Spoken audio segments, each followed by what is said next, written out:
Hello, and welcome to Spinach ICOM NATHIST 2020 virtual conference. This is session 3, Polyphily, and I'm your moderator, Amanda Lawrence, and Jenny Saber-Rambar is the helper. The session will be recorded for later viewing. Thank you for joining us, and thank you to all the speakers. Each speaker will present for 10 minutes, followed by 5 minutes of questions and answers. You may enter your questions using the Q&A feature at the bottom of your screen, and Jenny will ask the speakers at the end of the presentation in the order that they were received. The chat function has been made available for technical questions or for conversing with other attendees. Please use this judiciously, as any nefarious or inappropriate use of chat may result in you being removed from the session or the chat function being disabled. Please see our code of conduct document for more information. Please bear with us with any technical difficulties and enjoy the session. Our first speaker is Lori Benson, and Lori's presentation is titled Chiapas Digitization Project, Year 1. Lori, you can go ahead and unmute yourself and turn on your video, and I will get your presentation ready.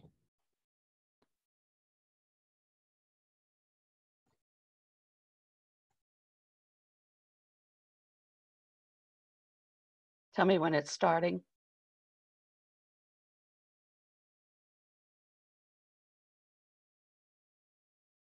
There it is.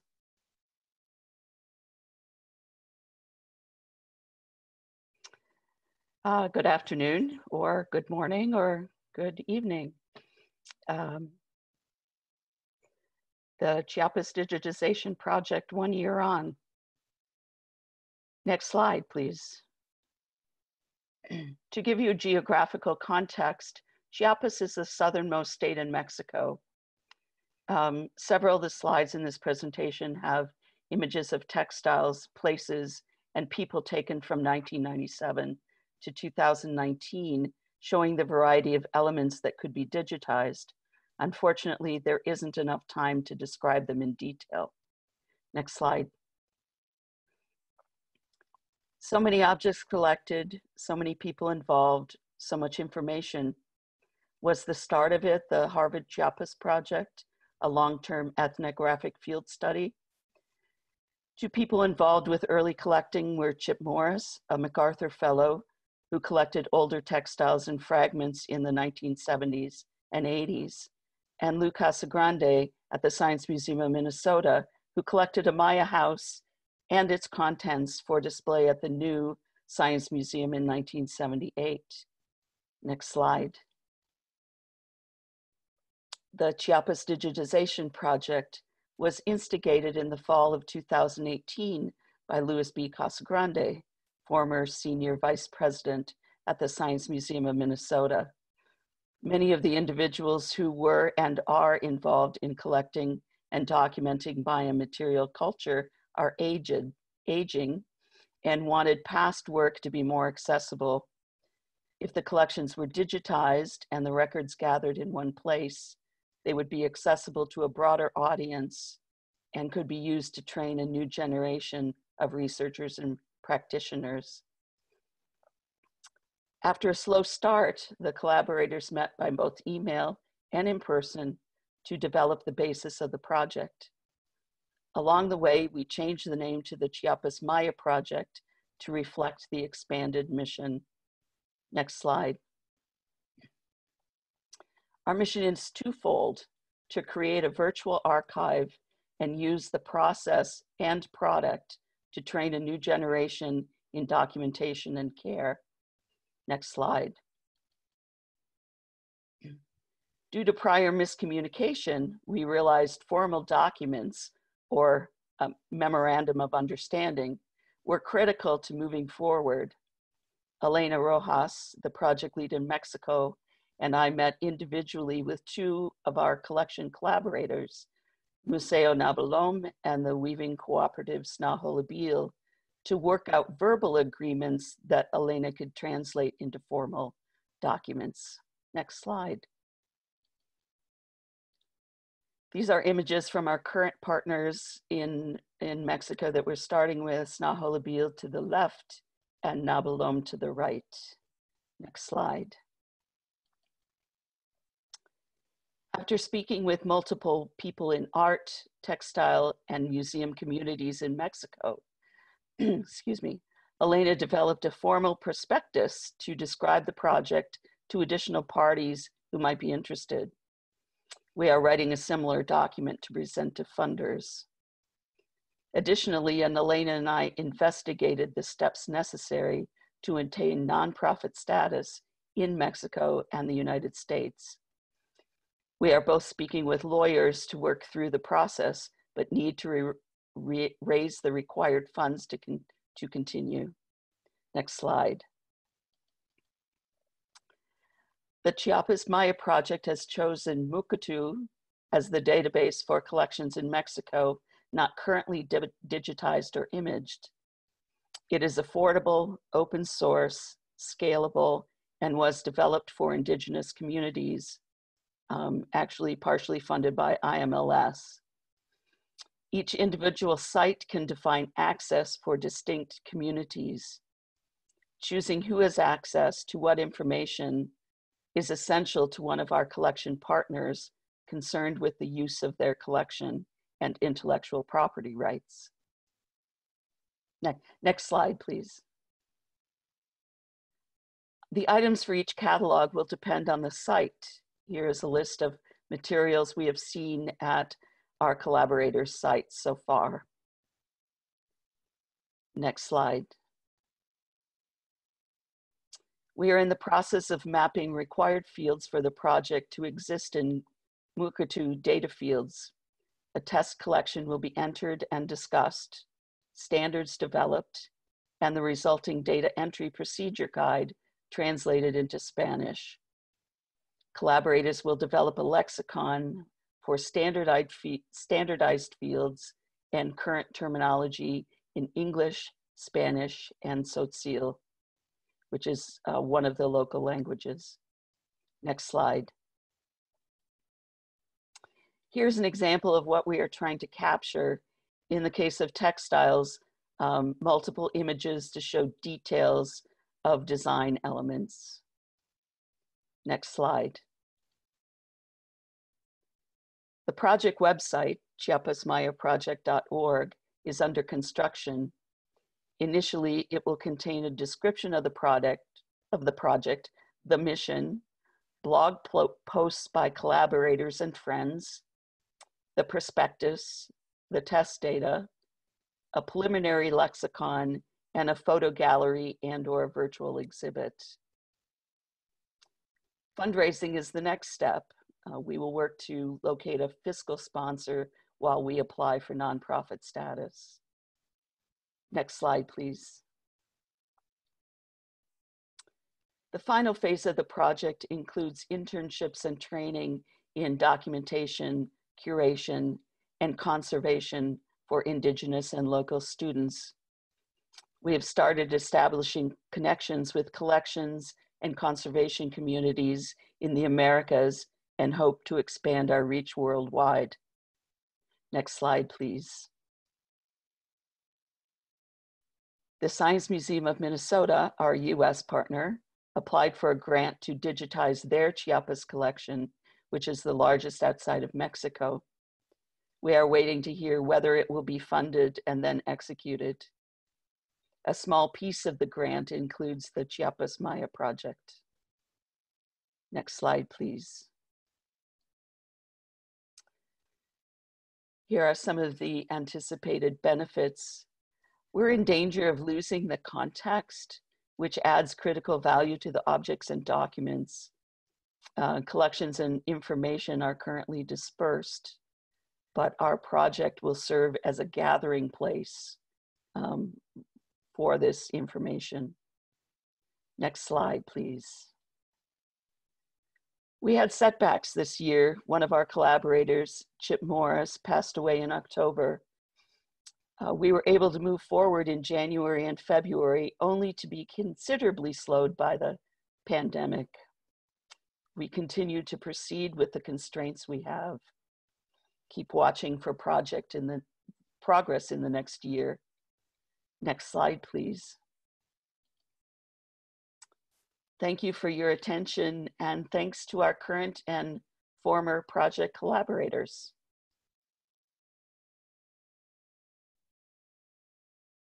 Thank you.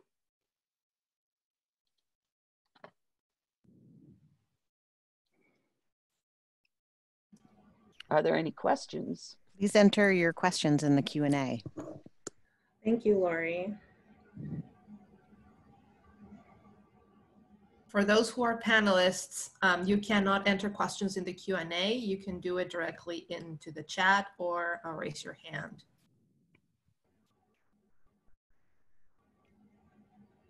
There are no questions yet in the Q&A. Oh, here we go. Did you have any issues when imaging the collections? What equipment is used? Oh, golly. We haven't. The collections that are imaged were things that had been imaged already. There was a large collection that was on loan to the Science Museum that is now at Nabalome that had images attached to it. What we plan on doing is we have a photographer that is working with us to set up protocols to do the details. And we're working with the weavers at Snahollabil to decide what design pieces that they're interested in, so that we can go through and. But we don't have any technical details for images. We're just using what we have already to start with. A related question is, how many objects do you think you will digitize between the Snahollabil and the Nabalome collections? Snahollabil has about 250, 300 textiles, and Nabalome, if you only count their textile collection, it's probably 600-700.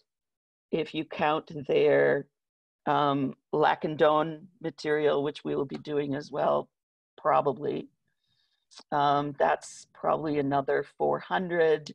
And they have thousands of photographs, which do have digital forms. And we have some more questions. Are you looking to include collections from other museums? If so, are you including objects other than textiles? Yes, we are going to include as many collections as we can find.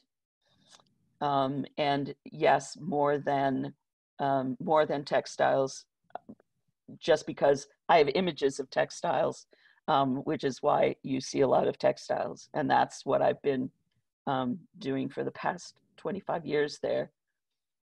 What we're not doing right now is archaeological collections. We're doing contemporary collections.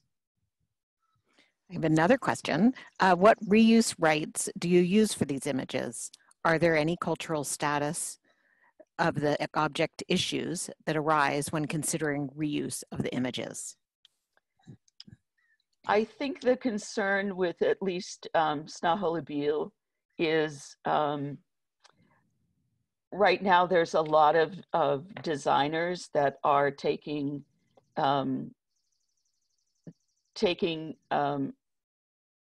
traditional design and using them in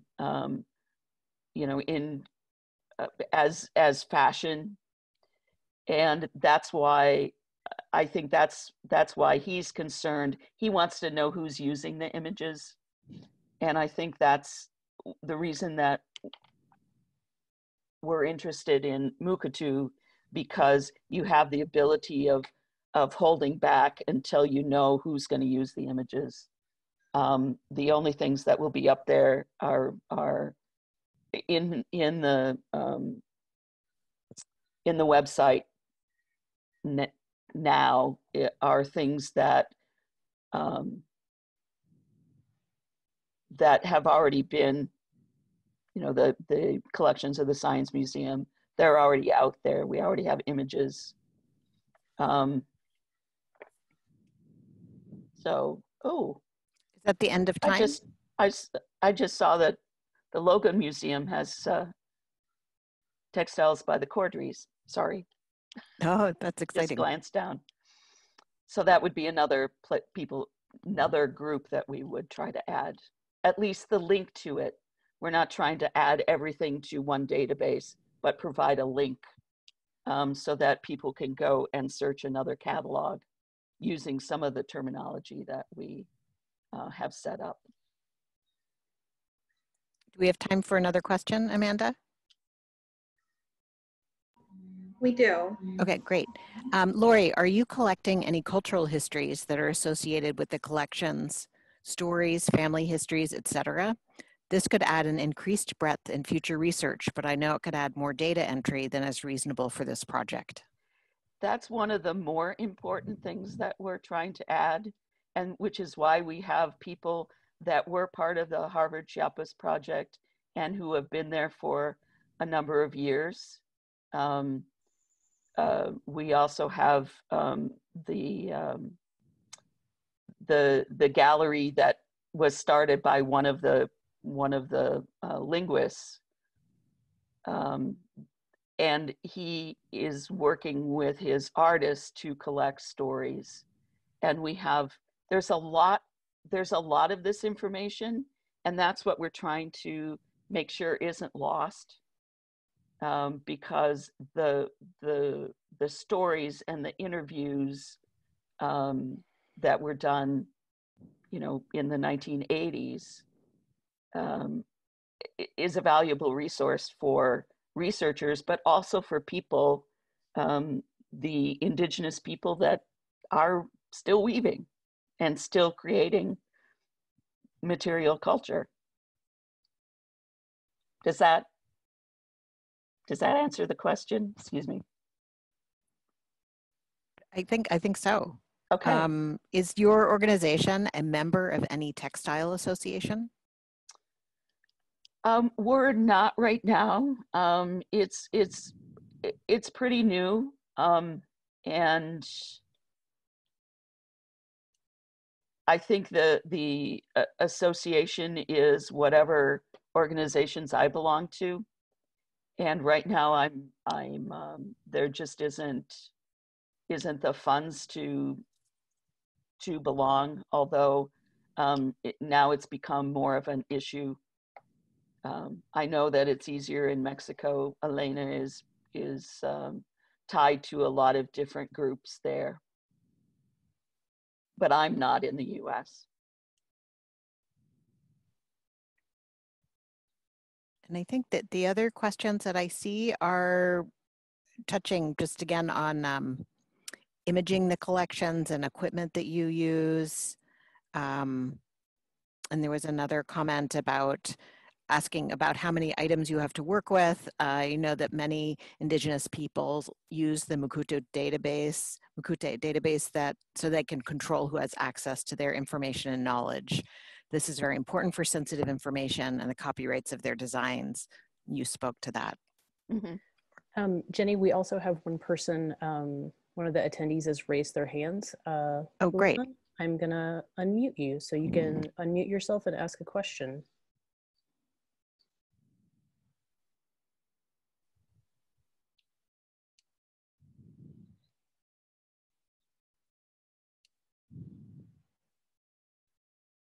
Julianne?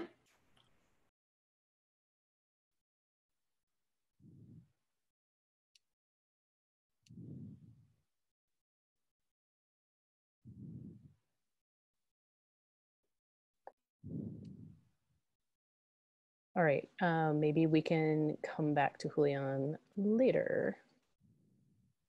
Genevieve, did you have a question? Your hand is also raised.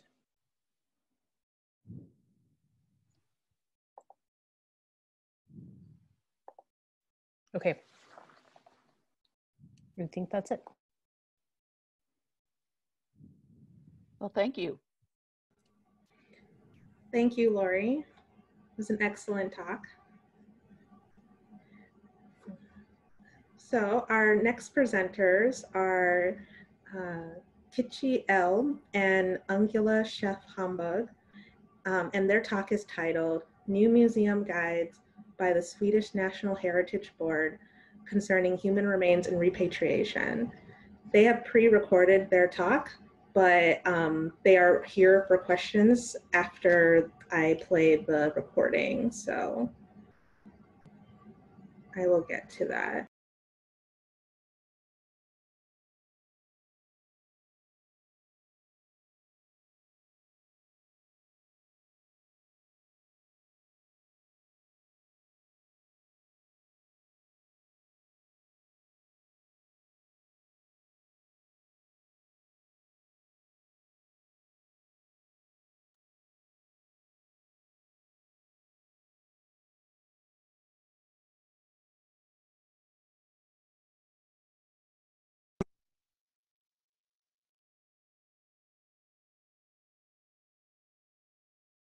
Hey, my name is Kicki Eldh, and this is my colleague Ingela Chef Holmberg. We both work as advisors at the Swedish National Heritage Board in Visby. The Heritage Board is an authority sorting under the Culture Department of the Swedish government. In 2018, the Heritage Board got a government mandate to produce 2 guides to support the Swedish museums. One concerning human remains and one concerning returns.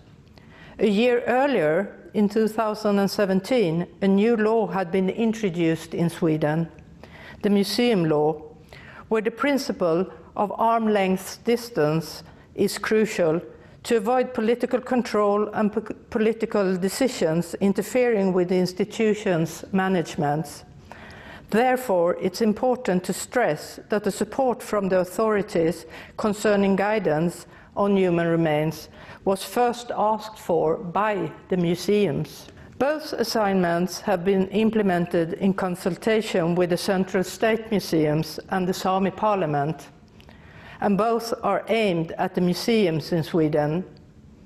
The main message for the museums is to draw up their own policies regarding human remains and return, with assistance from the guides. The demand from the government is that Swedish museum practice must be exemplary from an international perspective when handling and returning human remains. That is a challenge, as there are so many good international examples.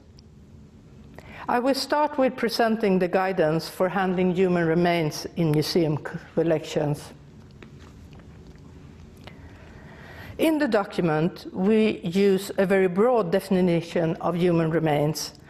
Whatever tissue or material from a human body is included, even as parts of objects. That means that bones, teeth, and hair, as well as embryos and body fluids, are regarded as human remains. Human remains in Swedish museums are most commonly found in cultural property collections as archaeological finds. They sort under the Historical Environment Act. Objects made from human remains form another category at ethnographical and historical museums. Natural history collections often only contain a small amount of human remains due to selections and disposal. There has been an ongoing discussion in later years in Sweden if natural history museums should handle human remains at all. Finally, human remains are also found in anatomical collections at university museums. In the guidance, we present legal and ethical frameworks. The crucial point in the guidance is the ethical aspect of handling human remains. Decisions concerning research, display, and disposal need both ethical standpoints and careful thinking. In the end, the responsibility is the individual museums. In Sweden, we have a history of unethical research on Sami individuals, our indigenous people in the north. Ingela will come back to that. The main part of the document, however, is focusing on traditional collections management. I will end with mentioning the discussion held during the process writing the documents, if human remains are to be regarded as being different from ordinary museum objects or not. In this context, one could also ask if there is any difference between human remains and animal remains when it comes to collection management. I will now shortly present the other guide, Good Collections Management, Guidance for Managing the Return of Cultural Objects. In this, we provide support to museums, both for the museums choosing to initiate a return and for the museums receiving a claim.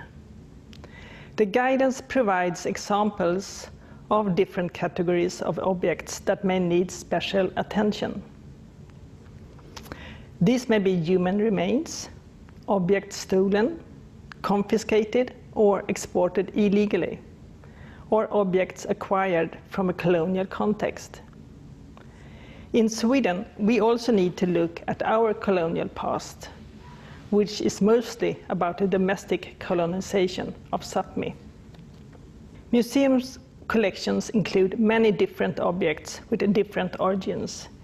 In some museums, there are objects from indigenous people, such as utility items, work of arts, and religious and ceremonial objects. Here you can see an example of textiles, the Paracas textiles. These were used as covering for wrapping the dead. They are part of a repatriation from the Museum of World Culture in Sweden to Peru. Researchers and museums, as well as private individuals, have collected these objects for several hundred years. Some objects were purchased, while others were confiscated or collected by improper means. Some museum collections also include human remains from indigenous people, as the Sami. In the guidance, we emphasize that the central part of a return is the process. It is an opportunity to deepen your knowledge of an object and the history of the collection that becomes known in the event of a return case.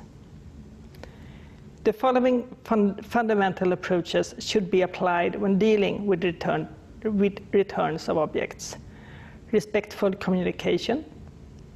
It is important to respect the perspectives of other individuals and groups, and to strive to achieve a mutual understanding of one another's opinions. Openness and transparency. To provide an open account on what collections contain and the origins of these collections is an important element in good collections management. In addition, openness and transparency pave the way for good dialogue between parties involved in the returning of an object. Good case management. Prompt action when dealing with cases is a fundamental element in good case management, and the need of clear documentation for making the process and the decision transparent. I will now give examples of return from Swedish museums and institutions. Karolinska Institutet, a medical university, has been working actively for several years to inventory and document the medical history collection. The goal is to find out as much as possible about the collections and their origins. In this work, a number of returns have taken place, such as to New Zealand, United States, and as the pictures illustrate, a repatriation to Australia.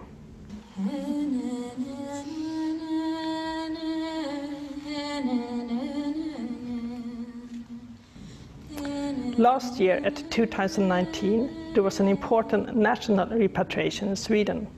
On August 9, International Day of the World Indigenous People, the remains of 25 individuals that had been excavated in 1950 and 1951 were returned to Lycksele's old Sami cemetery.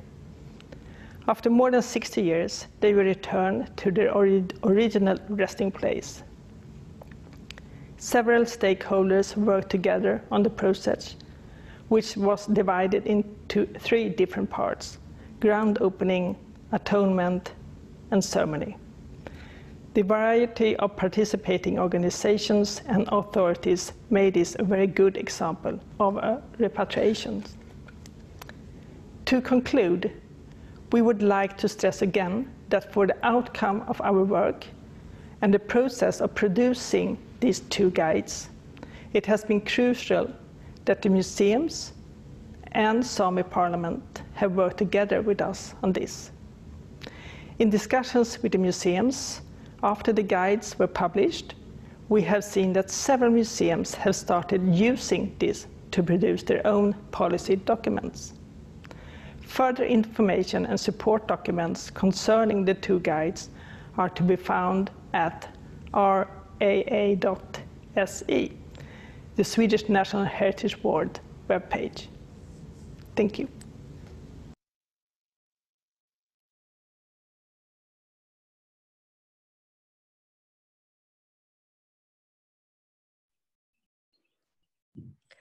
So I have some questions coming into the Q&A.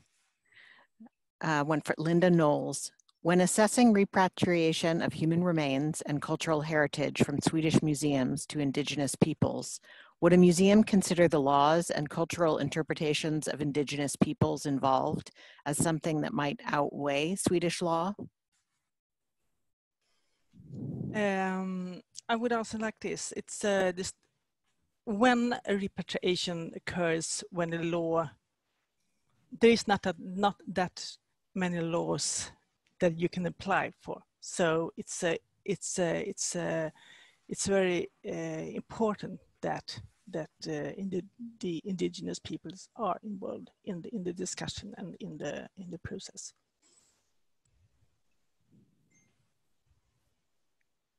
Is that an answer? And it sounded like it was about the weight of the interpretations of indigenous peoples versus the Swedish law. So it's they are the indigenous people, especially as the Sami is the indigenous people in Sweden. We are in the guidance we are encouraging that the museums should involve the indigenous people in the process, because there is not that many laws that can be acquired in a return case. Okay, if that didn't answer the question, please just add more in the Q&A. Another question from Elizabeth Leith. Does the second guide mandate or require repatriating materials to other countries, or are the returns at the discretion of each museum? I would say no. It is for each museum.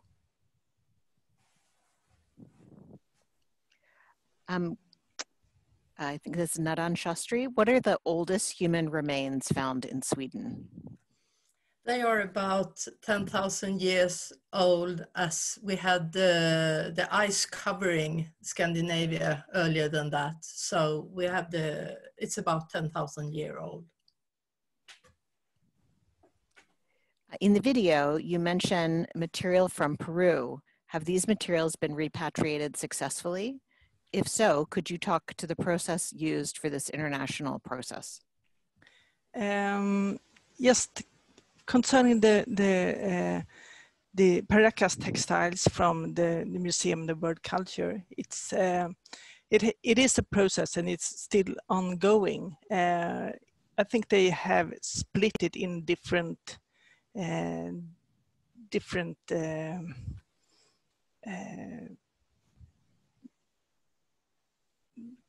stacks, or what we call it. Ages? Yeah, no, it is different times. So I think there had been 2 already repatriated, and there's still some left at the museum.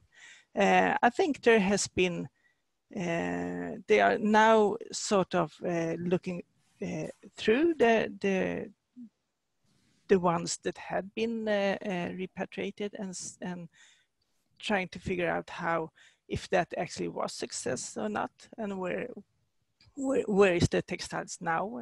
Are they actually back, or are they on museums, or perhaps are they still? I think some are still at the cultural department in Peru. So I'm not really sure how, but they are now working on the figuring out what to do.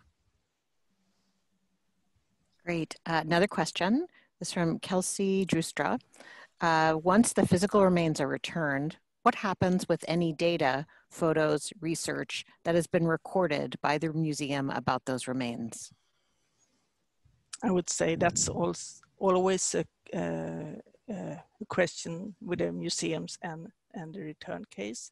You can sort of choose a bit how to do that, but museums always had to have records for what you have in your collection and also what you had. So there will still be data, even and in what extent, I don't know. That depends. And this relates to the earlier question about Peru from Helen Robbins. Does the Peruvian government have a policy to rebury human remains and funerary objects that are repatriated? And does the government work with the indigenous communities? I don't know, actually. Question from Maria Martinez. Do you continue to provide access to ancestral remains for research? That's also, as we really want to stress, that it's the museums that decide, and what they have in their collections, they are free to use for research.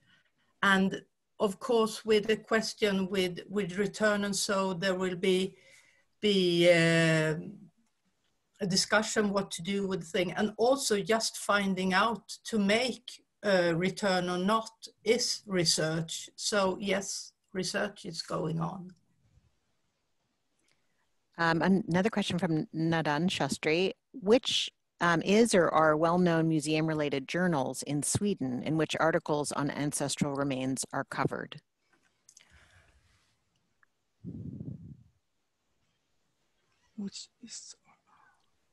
Are there museum-related journals in Sweden that have articles about the ancestral remains? Well, they are, well, not well known, I would say. Sweden and Swedish is a very small language, but they are in more archaeological journals, and so you can find articles about it, but more in daily newspapers and so that have been covering the returns going on. Julie Shapiro asks, have either of you been present at a repatriation ceremony, and how did this make you feel? Well, we both went to Lycksele, and that was a very, very special moment, with being one of the first Sami repatriation, with the cooperation with so many different stakeholders, and it was a very strong moment, and also that the organizations say the people organizing it had been very open, that they wanted to have the local people there, they wanted the authorities, they wanted everyone to be there to have an open ceremony, and that was successful. And we also had a dinner afterwards where we realized that we all were necessary for making this ceremony being what it became. And then we also been to repatriations at the Australian embassy, and university in Lund, I have been participating several times. And it's a very, very strong moment and a lot of emotions, but also a feeling of relief that the negotiation and discussions had come to an end and that there is finally an answer to the demand and that we had found a solution.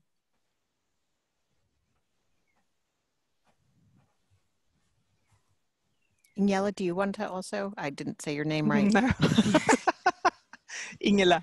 Ingela. No, I just what Kicki said. So it's I was part of the Sami repatriation last year, and it's really strong. It's was really both strong and also very beautiful moments. We have a question came into the chat. I'm going to pull it from the chat. Have you seen these guidelines in use by the university community for anatomical collections?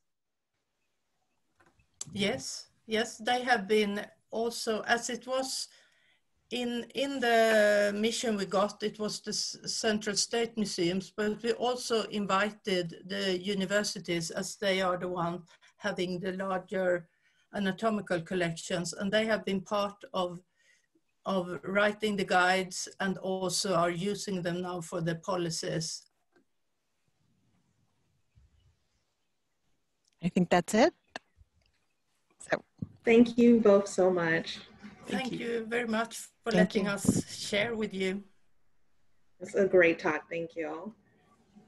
Our third speaker is Alyson Wilkins. Alyson's presentation is called Digital Initiative and Innovation, Coordinating Digital Asset Creation and Management for medium to small size museums. I can see, Alyson, that you've already have your video on, so I'll pull up your chat. Sorry about the incredibly long title. That was created by my co-author.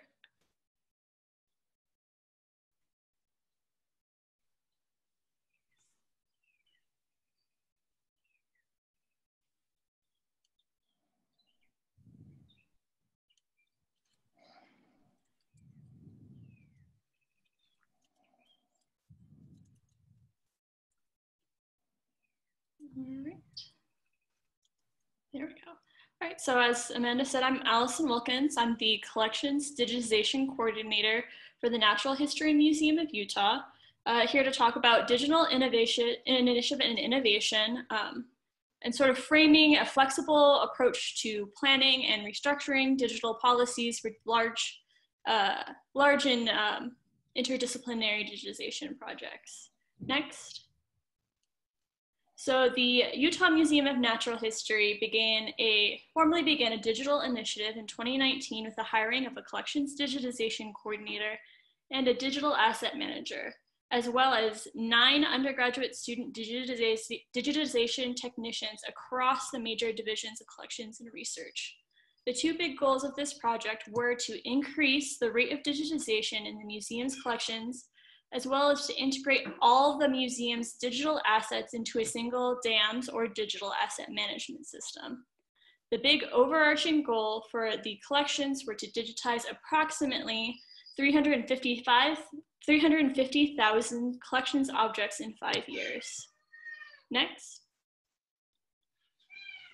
So there are several key elements you need to consider when either planning a new digitization strategy or restructuring a currently existing one. One is to have a written plan and to establish goals. These goals need to be broad enough to allow for flexibility and to allow for the integration of new approaches, but also need to be specific enough to guide what you are doing in the future. Then you need to establish a baseline, figure out what digital assets you already have, where they are and how they're currently being used. Then you need to have an assessment of your priorities, whether this is a written form documenting, okay, this specific collection needs are greater than this specific collection's needs, or if it's just, these are the priorities as we see them written out in a bullet point list. And then once you have that in place, you can start generating and processing multimedia and data from that multimedia. And last but certainly not least is archiving the assets and assigning metadata and rights information. Next. So first is planning and goals. And I cannot stress enough how important it is to have written governance documents and to take into consideration that all of these documents should be considered living documents. As new rights information comes up, as new goals come up, as new technologies come up, these documents need to change with our new approaches. So you need to define clear goals. So whether that is 350,000 objects or 50,000 objects for a specific division. These goals need to provide guidance, but they don't need to be restricting. And then those goals are influenced by the scope of your plan. Is your plan going to cover the entire museum or just collections and research? And if it's just collections and research, is it going to be interdisciplinary across the entire museum, or is it going to be run by each individual collections type? And once you have your goals in place, then that can help you target your research into figuring out what digital files you already retain. I know that we all have been there where we have thumb drives, we have floppy disks, we have dot matrix paper, we've got things stored on servers all across the museum. So finding those and figuring out what sort of files are they, how are these being used, how often are these being used is critical when planning both ingestion strategies into an asset management system or a collections management system. And then you need to consider what kinds of files are these? Are they archival TIFF or DNG files, or are they temporary derivatives like JPEGs? Next. And so once you have that baseline, you need to start assessing your priorities.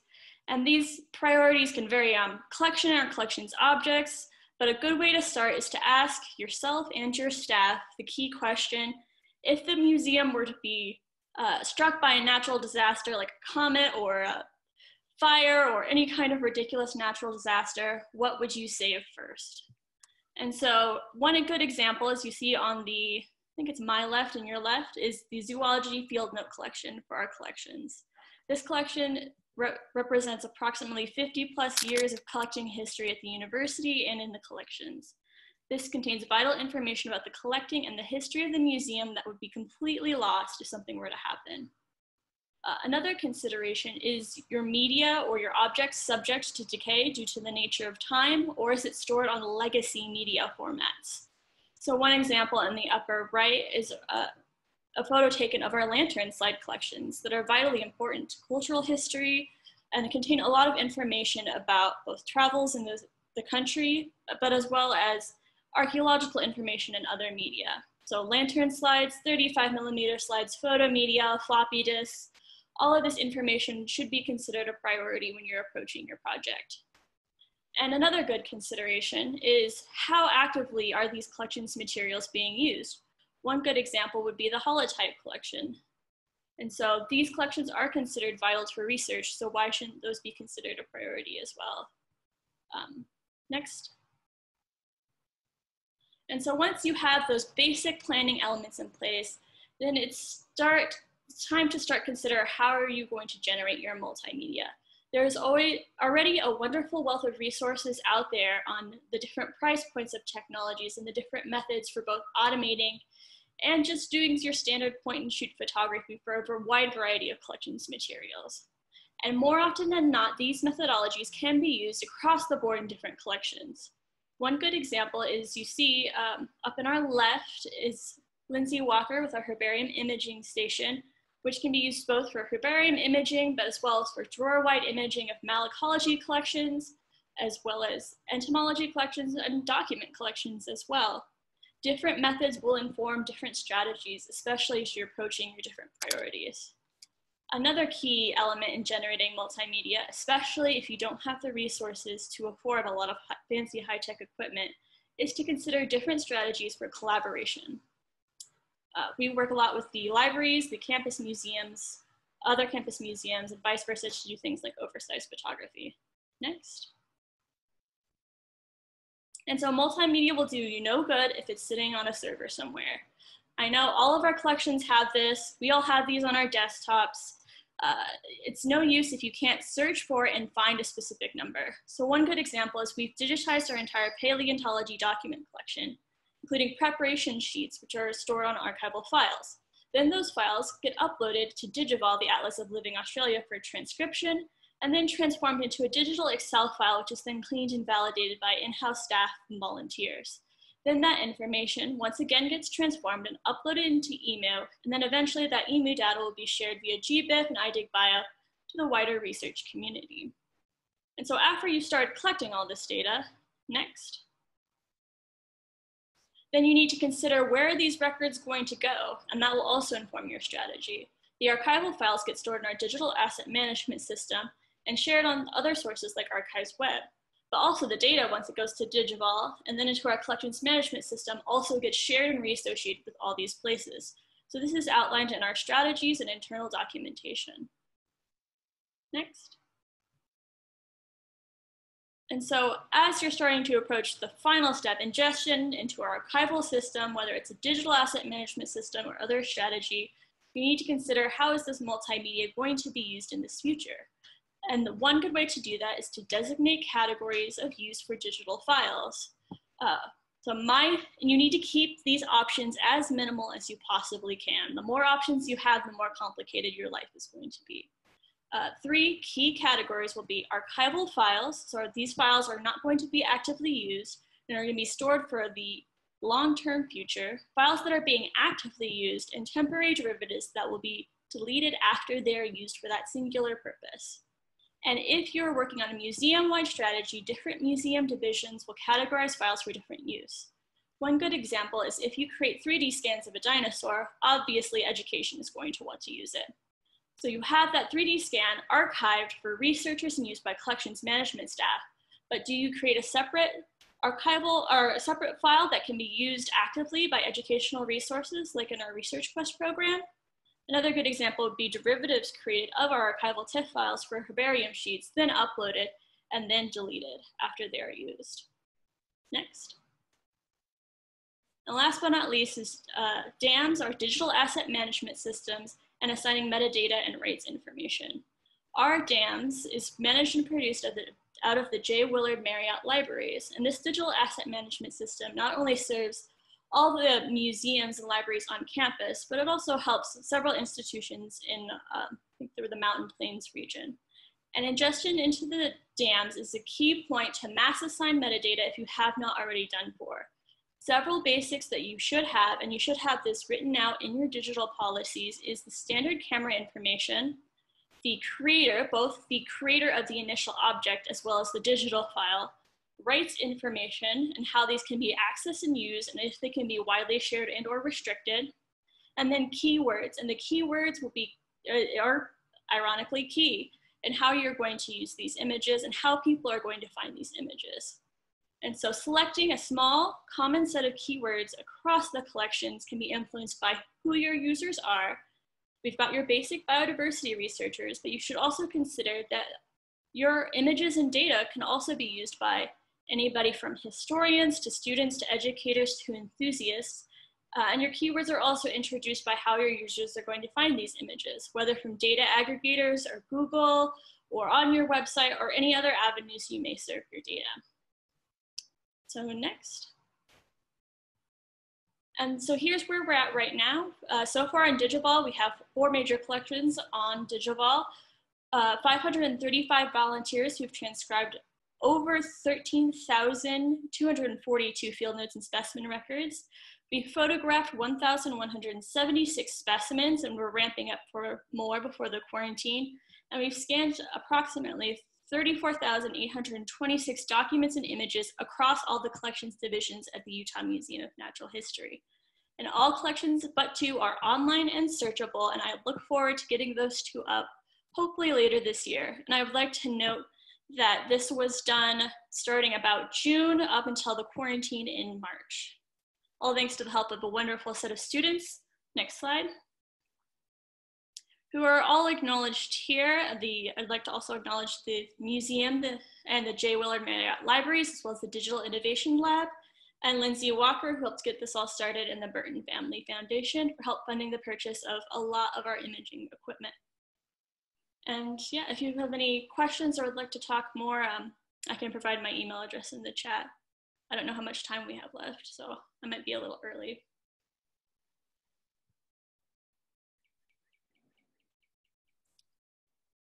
I'm looking in Q&A for some questions. Yeah, feel free to ask any questions. I help manage and coordinate digitization across the major collections divisions.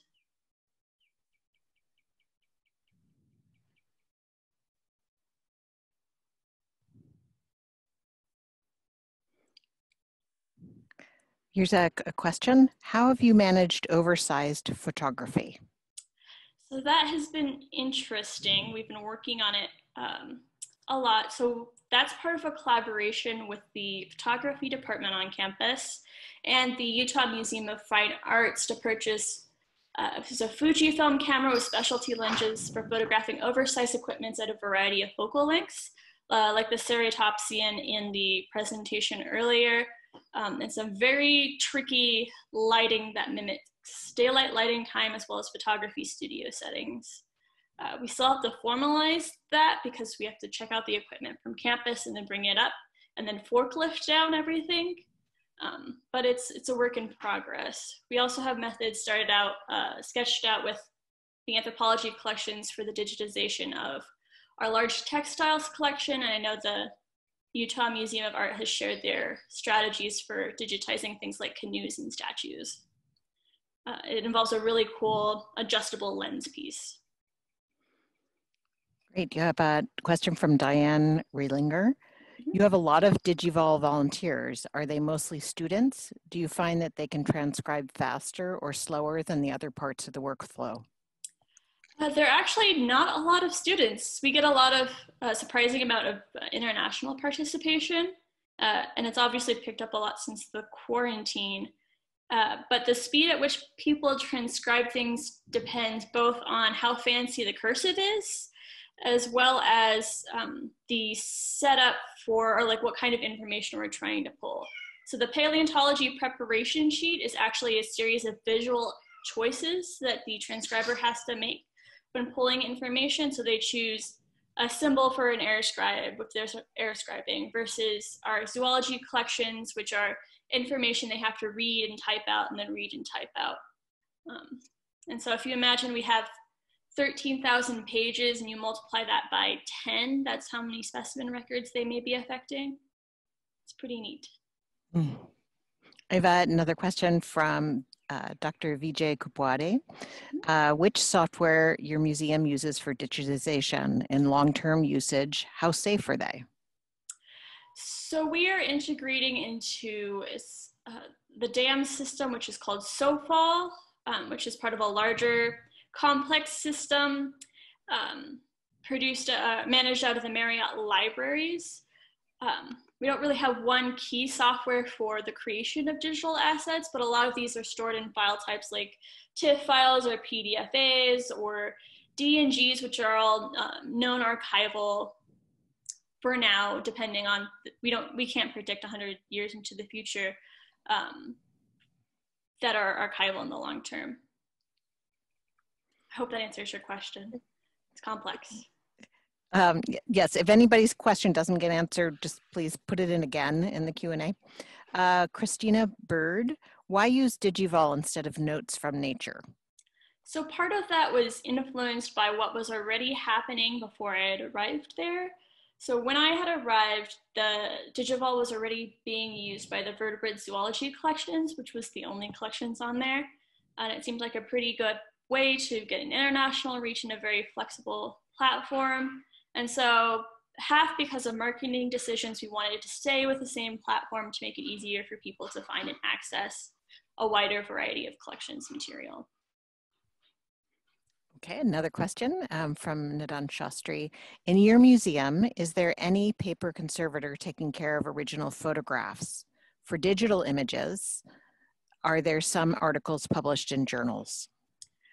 So a lot of us in staff, we both collaborate with people externally, both at state historical societies and the art museums, as well as the libraries, to help ensure proper conservation and care, and a lot of the internal staff, like assistant curators and collections management staff, have been trained on archival imaging, and the last part of that are archival image handling and storage. What was the last part of that? Are there some articles published in journals? What do you... Sorry, going to the... No, you're good. What do you mean by that? We do ask of researchers, and it's part of our policy we're working at with our campus's legal counsel, to request published digital images so they can be reassociated with the objects. And there's already a wide breadth of research concerning the longevity of digital images, especially as you consider the changing platforms used for accessing it, like a Microsoft Doc in 1997, may be difficult to open in 2020. Mm-hmm. Yeah, hopefully that answers your question. Okay, I'm going to another question. Siobhan Leachman. I know as a DigiVol volunteer, I check the reuse rights of a particular project images before I volunteer on that project. When in the process, do you decide on reuse rights for the digitized images? Does it tend to be a general museum policy, or is it decided on a project by project basis? So recently we started in on formalizing a policy for use and sharing rights for our entire collections and research division here at the museum. But before that was sort of approached on a project by project basis. Like one example of things we share versus what we couldn't share is one of our projects is our historic collection of anthropology records, but we wanted to protect any information that may be culturally sensitive or related to burials. And so we had somebody go through and remove all those pages before uploading. Looks like we're at time. There are some additional questions left. Should I just put them over for Alyson to be able to look at another time? I can Amanda? type in an answer. Okay. Yes, perhaps Alyson will be able to type in an answer, or we might have a little more time later on in the session to ask some more additional questions. Thank you so much, Alyson. Yeah, and I'll put my email address in the chat if you have any questions or other comments. Excellent. Our fourth presentation is called Adaptation and Evolution, Reassessment of Collections Use and Interpretation. And this is given by Julianne Snider. This is a pre-recorded talk, but Julianne is here for questions afterwards.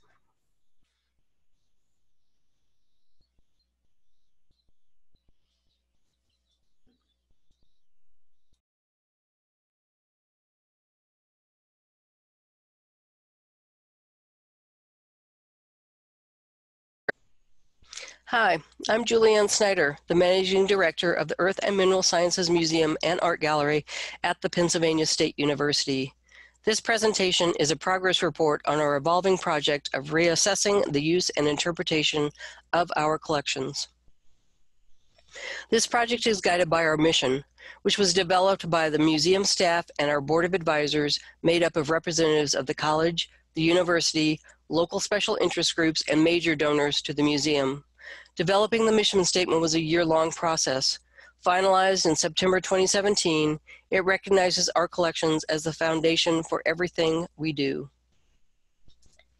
We were given new direction for this project in June 2019 when our new director, Dr. Jane Cook, came on board and introduced her vision for the museum. To best fulfill the museum's mission and vision going forward, we need to be aware of where we have been and how we have been perceived. Although we feel we have moved far beyond being a mineral and mining museum, alumni, faculty, and staff still often refer to us as the Mineral Museum. We want to be known as a museum of history, philosophy, and research of all the departments of the College and Earth and Mineral Sciences.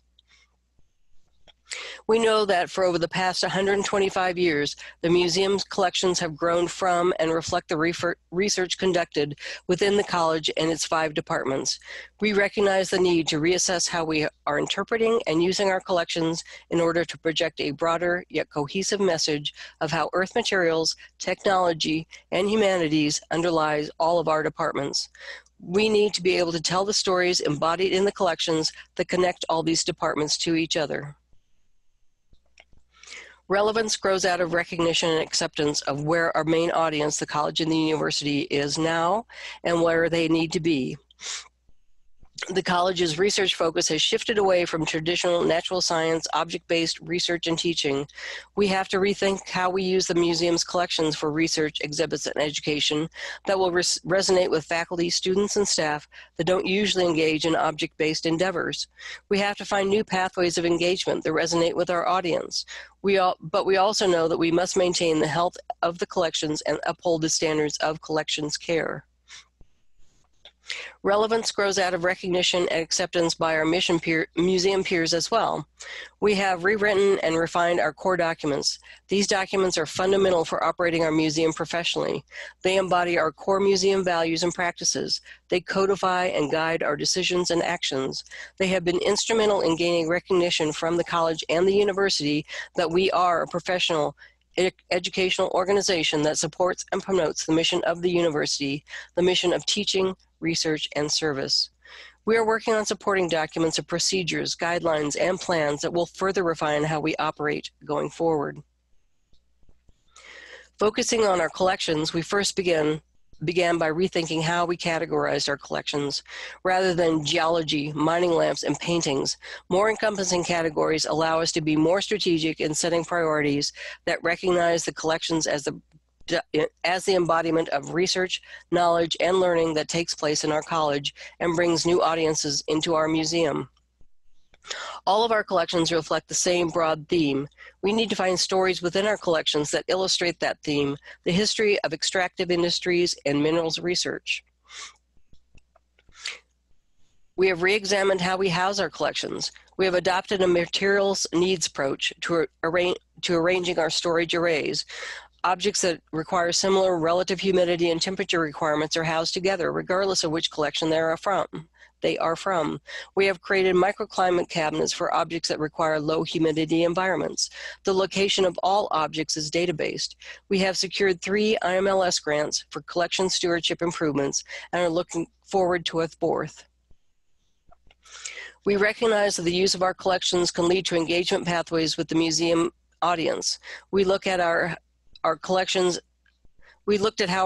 are being used in research. Over the last several years, requests for objects for research have been minimal and not highly variable. Becoming the repository and distributor of rock samples collected for the e-Fire project has increased the use of our newly acquired collections, but not of our older ones. We looked at how our collections are being used in education. Here, collections use is more consistent and the use has been growing, but slowly and mostly from programs outside of the college. We looked at our museum programs centered around our collections. They've been very popular and generally grow out of our exhibits and collaborations across campus.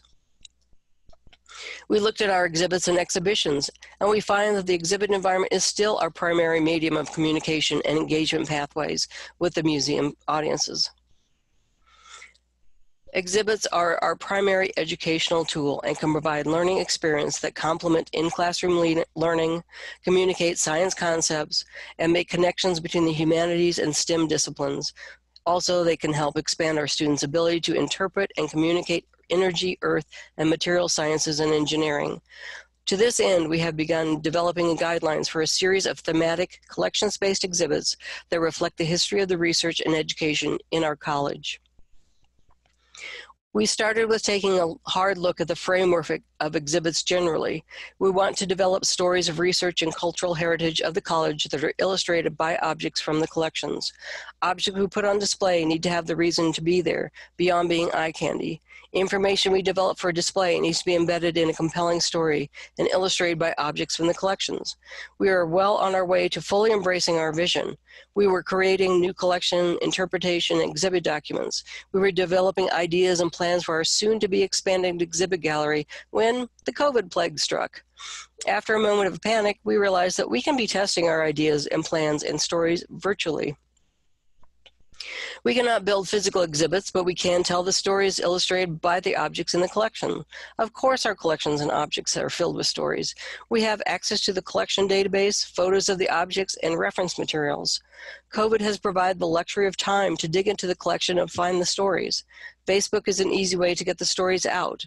Most of the objects we are highlighting virtually could not be included in a physical exhibit because of their size, fragility, toxicity, instability, lack of aesthetic appeal, or for other reasons. The stories that these objects tell go far beyond their appearance. Text developed to accompany the images of the objects detail the industries and technologies the objects influence or the natural processes from which they form, as well as their environmental and societal impacts and their roles in history. Our stories include those of collection management and object handling and why some objects, although potentially hazardous, are included in our collections. Stories of mineral resources and industrial history are reflected in the subject matter of our art collection. Background information, historical context, and explanations of obsolete technologies and their societal impacts are included in the text accompanying each image. Developing the stories lets us be creative with engagement pathways.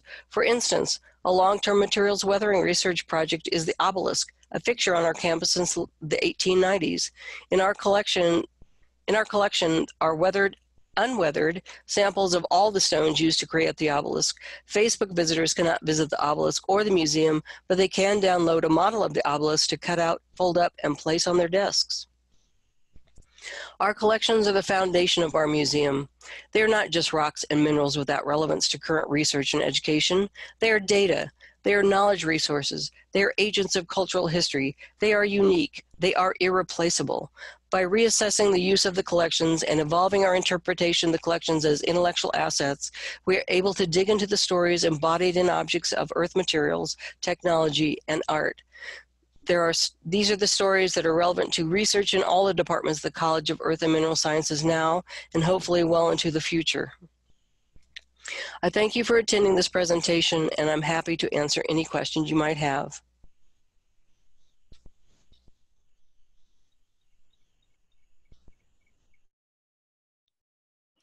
Thank you, Julianne. I'm looking at the cute questions, waiting for some to come in.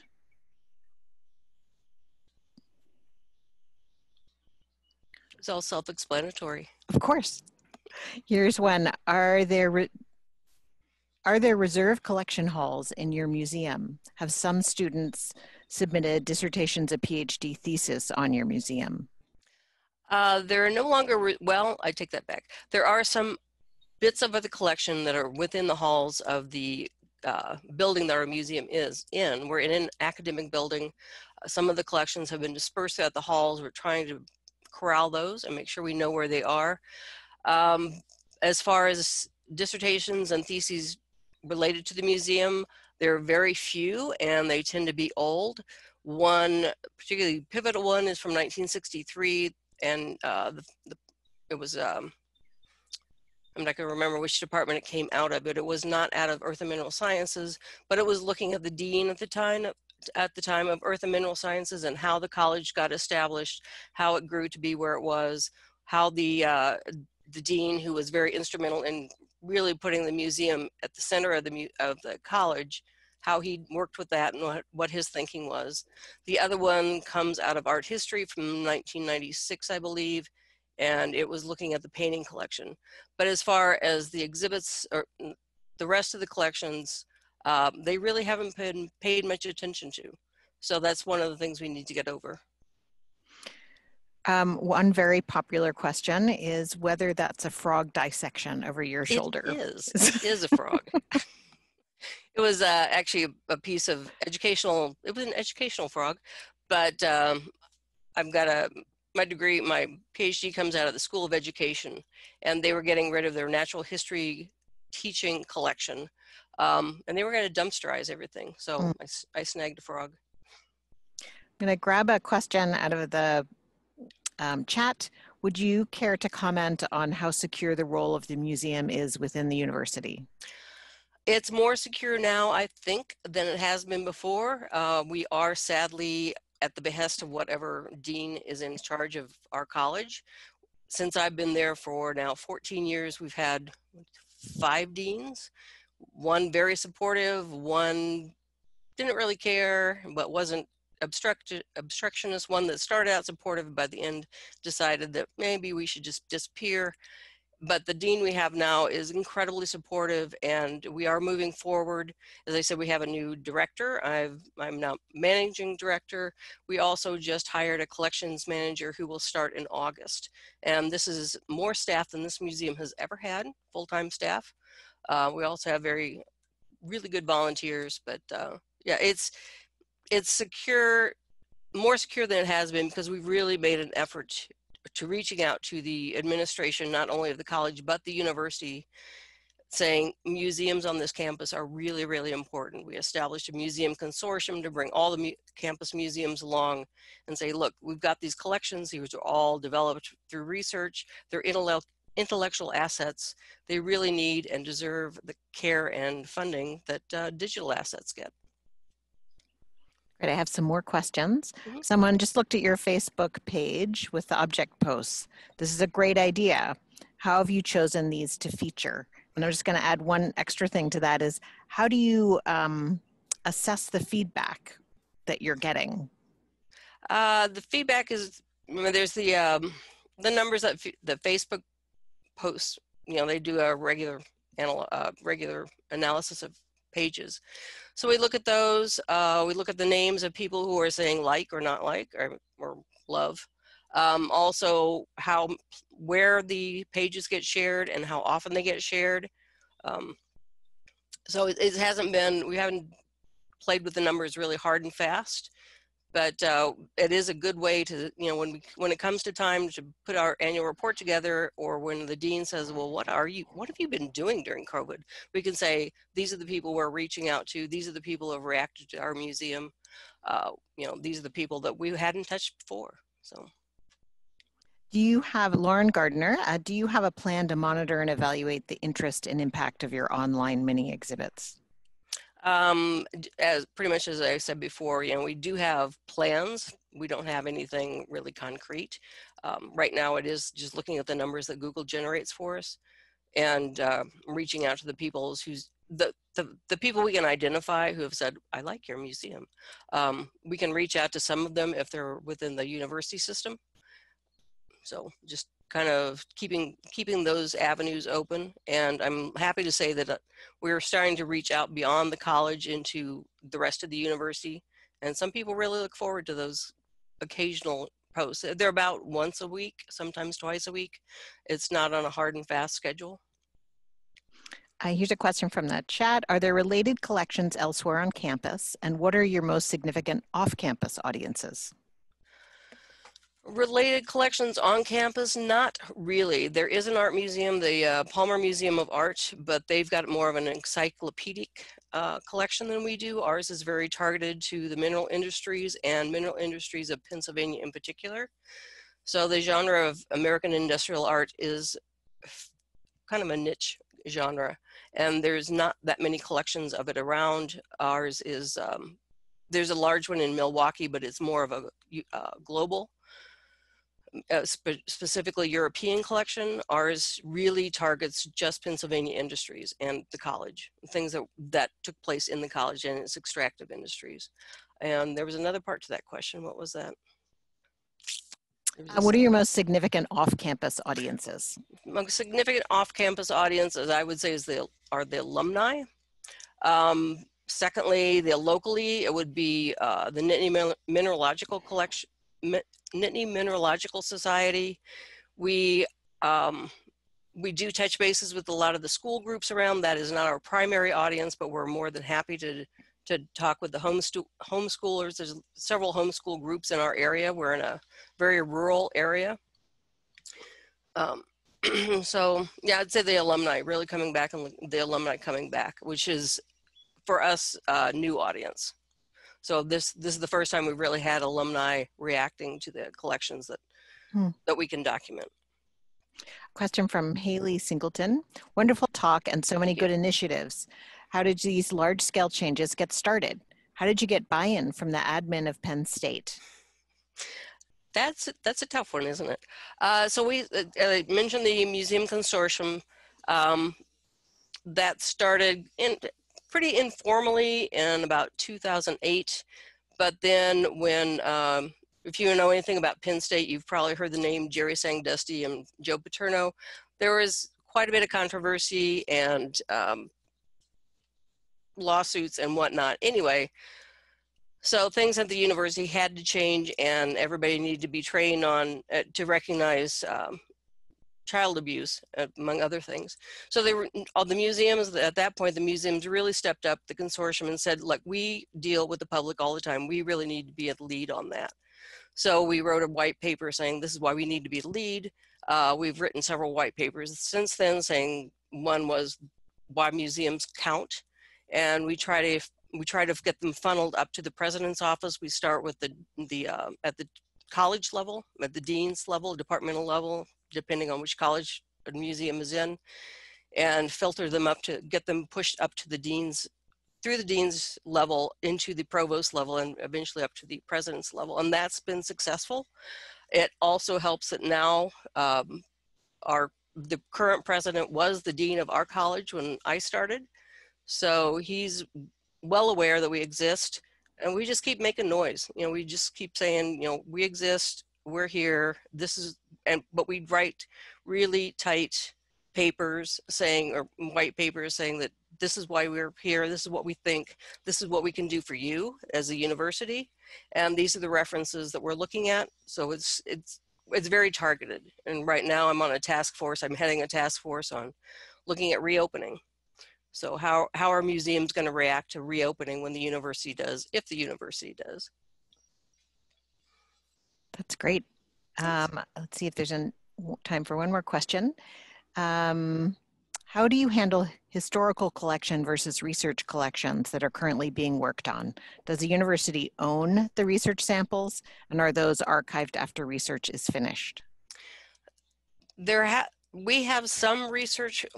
Everything in our collection has been developed from research, but there are a number of research collections on campus and even within our college that don't belong to us. So those, we don't have anything to do with those research collections. We don't have space for them, for one, and we don't have the money to take care of them. So that's a whole different story. You know, if something's coming through us or somebody's doing research on our collections, we can control that, or we have, you know, systems in place to do that. But most of the research collections on campus and ours, we don't do with them. Our collections are not used heavily for research anymore, which is sad. That's great. I think we're at time. Is that right, Amanda? Amanda, I think, is muted. Amanda's Thank you so much. Julianne, if you could go in, there are a couple more questions. If you could go in and answer them, or put your email in the chat. Okay, I can do both. That would be awesome. Thank you. And Thank you. Julianne, I must say that I am a Penn State alum from the College of Earth and Mineral Sciences. Excellent. So it's really great to see how far this museum has come. So thank you so much for your presentation. Thank you. Our next speaker is Yvette Harvey, and the title of this presentation is Yours in a Crowd. This is another pre-recorded talk, but the speaker is here to answer any questions after the presentation.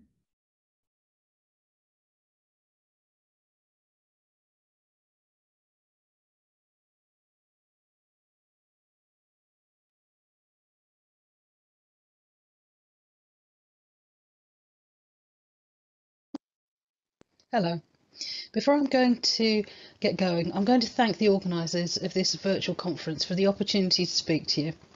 So I'm the keeper of the Royal Horticultural Society's herbarium, and I preserve the UK's gardening heritage by looking after a specialist collection of ornamental plants. And this is based at the RHS Garden, Wisley, one of 5 gardens enjoyed and supported by our wonderful members. The talk is intended really for the session devoted to live plant collections as a natural history resource. These are collections that underpin natural science and education, and help to bring stories of the natural world to life, along with shedding light on so many other subjects. This is especially important as a herbarium specimen or a plant is rarely the focus of a natural history museum exhibit. In a slight change from the abstract, as my co-author of the Royal Botanic Garden Edinburgh, or the Botanics, is regrettably unable to participate. And amongst so many subjects to discuss, I'm attempting to focus on just one aspect. This is decolonialisation and how it helps inform new narratives in our gardens. And for this, I'm using the introductions of George Forrest, who collected in China, as an example. Having listened to and read Daz and Lowe's seminal NATSCA paper on the subject, now freely available, and I'll tweet a link following this presentation, I realised that current interpretation falls way short of acknowledging what really happened and where credit should lie. For years, staff and visitors of museums and living collections have been programmed to respond to and expect talks of boys' own adventures.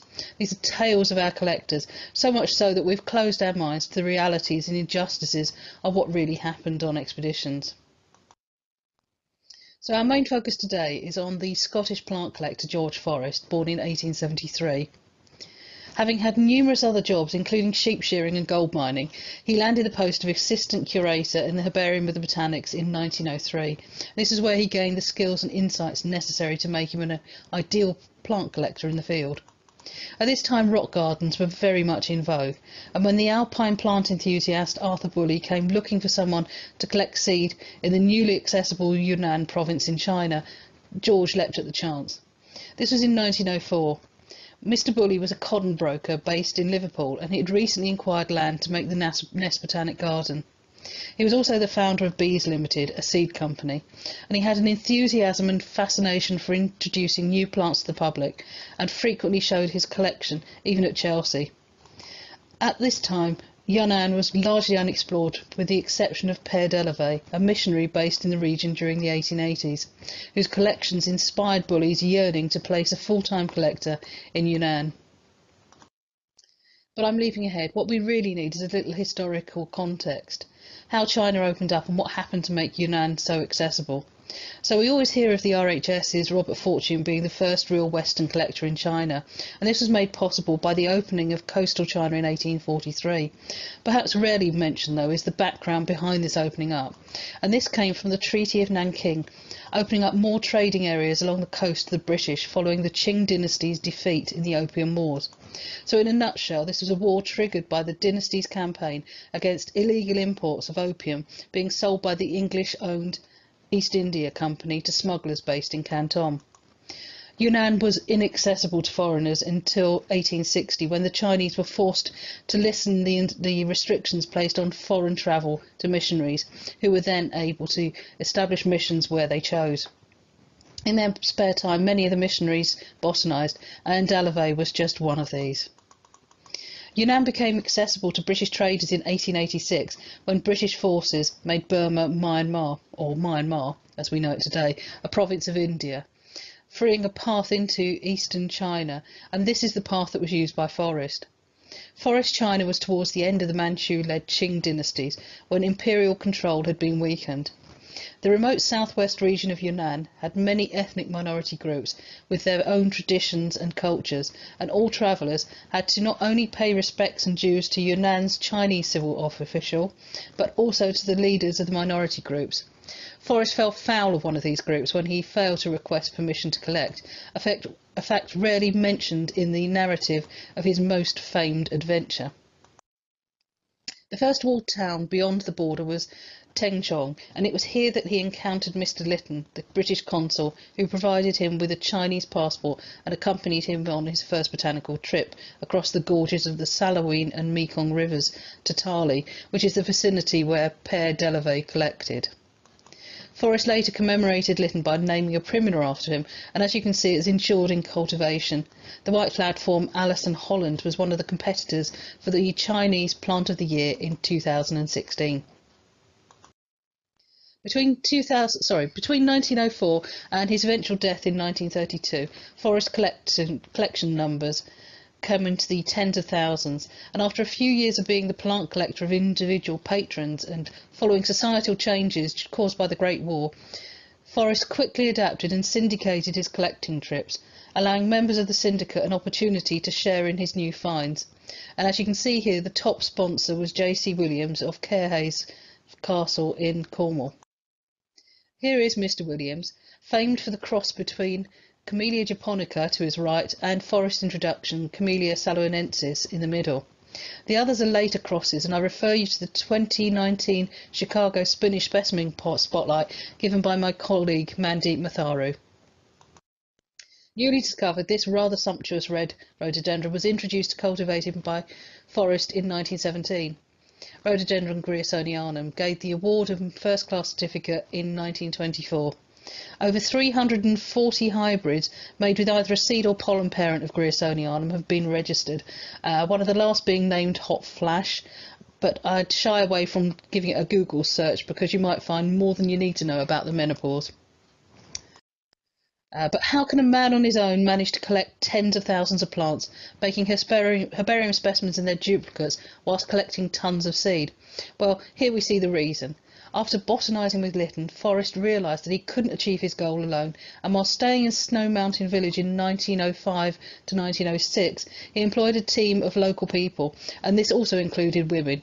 Forrest describes them as having extreme toughness and practicality, ideal for the task of collecting. His teams formed the core of his future collecting teams until his death.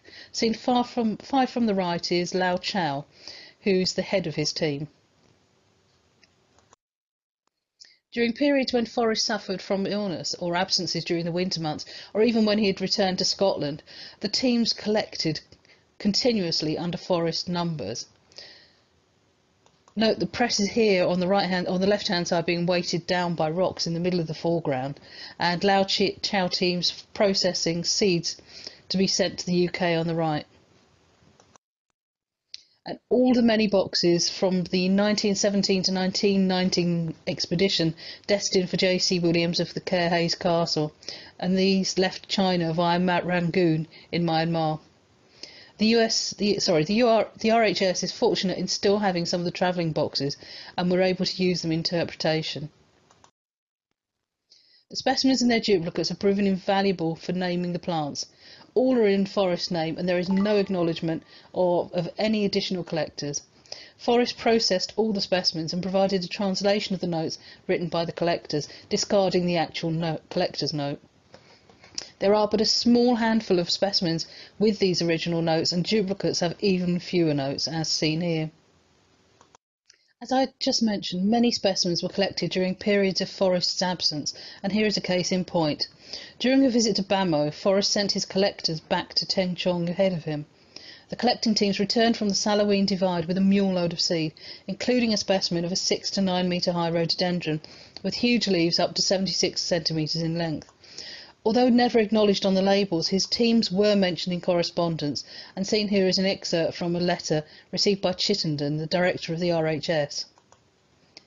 That his affection to, and equally the support and affection from his team, is undisputable. He frequently ended his correspondence with yours and a crowd, as you've seen in the first side. But taking a quick look at the names of taxa described by Forrest, of the 418 records, not a single one commemorates Chow or his team, and yet he named many after Bully, his wife, his children, his friend Lytton, and the useful customs clerk Grierson. One is left wondering how many of the 285 taxa given the epithet Forrestii were actually collected directly by George Forrest. So I'm going to leave you here pondering on the injustices of the past and contemplating how we can reprogram ourselves to put aside the one-sided tales of adventure and your disaster to give you an honest story, acknowledging the work and tenacity of the real collectors and also the morality of behaviours. So a huge thank you to the organisers, the Archives of the Botanics, and also the RHS, its sponsors, the digitisers who have made this talk possible, and you for listening. So thank you very much, and I'm going to leave you with some references that you might find of interest.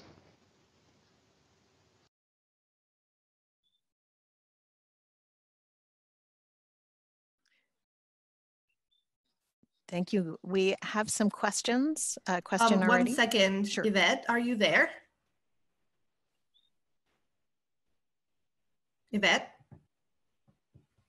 Yes, I am here, thank you. Would you like me to move Miranda to a panelist? If you wouldn't mind, if there are any questions. There we go. She now can speak and turn on her video and audio. Oh, thank you. Hi, so there's some questions in the Q&A. Julie Shapiro asks, while World War I was occurring in Great Britain in 1919, how was the shipment of specimens from China to the UK accomplished by Forrest, and how? I really am sorry. I don't know, but I suspect strongly that possibly diplomatic missions were used. I think this was quite this was used quite frequently during the Second World War as well. I mean, not by Forrest, but by other collectors, trying to get correspondence across borders. Thank you. Here's another question from Haley Singleton. Thanks, Yvette. How do you record and connect the historical information within the collection records? I mean, for us, it's just really using the collector's notes and any journals that we have. I know the Botanics have a great deal of information about George Forrest. The Royal Horticultural Society, we have notes from much earlier collectors from the early 1800s. But yes, no, it's a great question. And I'm not giving a very good answer. We have another question. You have more opportunities. Siobhan Leachman, do we have the names of all the collector team or just the leader? I am sure that the Botanics have the name of all the collectors team. It's very rare that you even see Lao Chow's name anywhere. But I can look into this. But unfortunately, at the moment in the UK, we have a furlough scheme going on, and many other people in museums have not had access to records at the moment. But I'm sure we could look into that. God, that's frustrating. A fascinating story. This is from Vicky Wang. What do you currently record as the collector for these items? Modern day collectors, collections, you record everybody who's on the collecting team. In George Forrest's time, it was just merely George Forrest's name. So is there any change to that now that you have more information, or? Strangely not, because actually from George's notes, you can't see who the actual collector was. So that information's all gone. A question from Lauren Gardner. Do you think some of Forrest's specimens are likely to be in other collections around the world? Oh, most certainly. I don't know, does Cambridge have George Forrest collections? I know the RHS, we have about 1,000 sheets. I know the main collection is in Royal Botanic Garden, Edinburgh. I know Kew have a number of sheets too, and some in Paris. From Lauren Gardner, also, do you have any thoughts on modern day naming of new species? And she thought it's entirely possible, her answer to your question. Well, yes, I know my own personal work used to be in West Africa, and a number of taxa in recent years have been named. I mean, just in the end of March, there was a cola named after a great collector and botanist, Martin Atugay.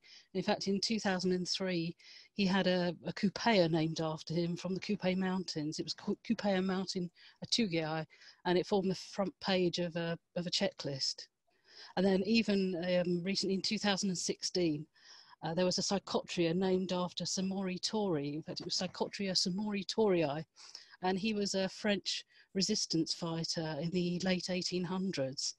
And he was a marvelous man who managed to join up all of the countries in a number of French-speaking countries in West Africa to fight French colonial rule. So I think that was quite a nice naming for him. Yeah, these stories are fascinating. Another question, are there any plans for sharing these stories with the public, or are they already shared in the interpretation? I'm glad you said that, because at the RHS, we're beginning to create a great, more realistic, or actually more truthful and honest interpretation. We have a new garden opening near Manchester, Bridgewater. And we're working on the interpretation at the moment. And I know the team were fascinated when I just pulled up the information about Rhododendron sinograndi. And that's certainly going to go into the interpretation there. And also blogs and new things. We're working on publishing our digital assets, and hopefully these stories will come out on the RHS website soon. That's great. And are there any other questions? Lots of comments, so much rich history, lots of appreciation for these stories. Yeah, I must admit, I do thank Miranda Lowe and Subhadra Das for really shedding this, bringing this to light in 2017 when they spoke at a NATSCA conference. That's the Natural Science Collection Association in the UK. It really brought the subject up, and it's created great debate about the topic in the UK. I don't know if Miranda's around and would like to say a few words, possibly, if that's okay. Absolutely.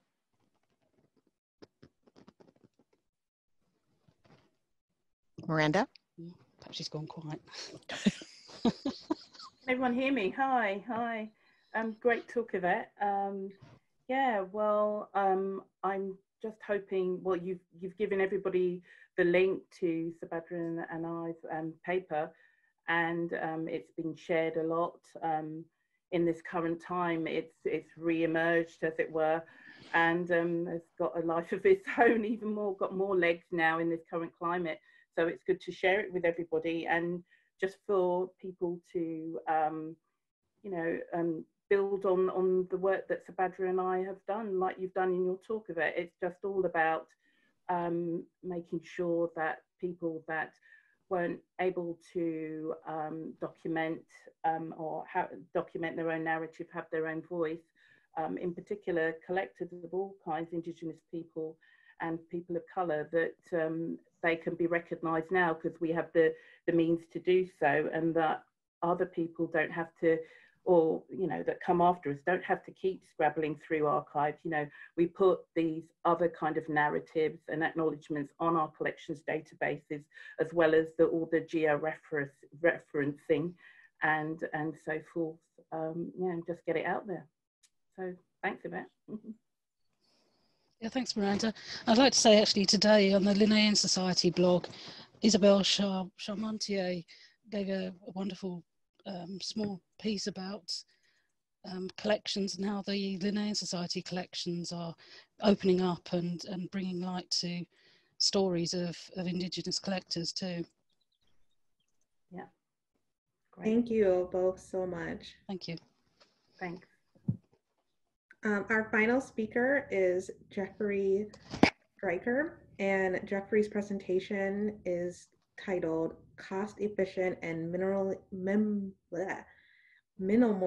Destructive Methodologies for Sequencing DNA from Museum Specimens.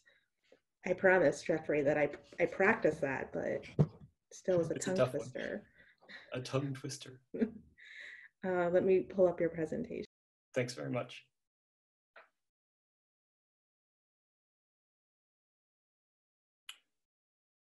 So while Amanda's pulling that up, I'd like to thank all of you for sticking around to the end of the session here with me.